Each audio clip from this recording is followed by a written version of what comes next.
महिला इस अस्पताल में डॉक्टरों की प्रमुख हैं। सभी कठिन सर्जरी वहीं करती हैं, पर उनका पति एक आलसी, कामकाज न करने वाला व्यक्ति है जो सारा दिन इधर उधर घूमता है, खेल खेलता है। एलिस एक दिन की मेहनत के बाद घर पहुंची तो उसका पति उससे प्यार करने की कोशिश करने लगा, जिससे एलिस को गुस्सा आ गया। क्या वह एक दिन की मेहनत के बाद घर में थोड़ा आराम नहीं कर सकती?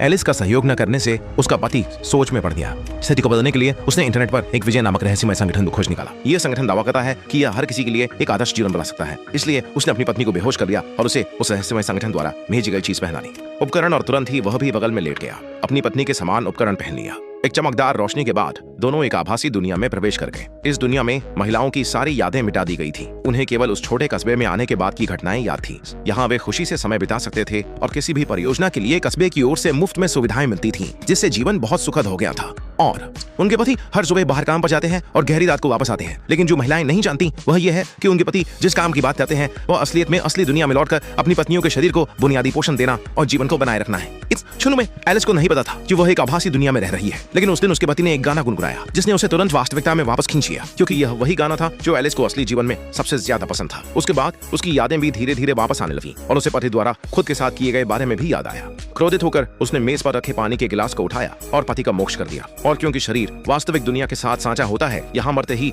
वास्तविक जीवन में भी मरना होगा। लेकिन इस समय एलिस को इन सब की परवाह नहीं थी।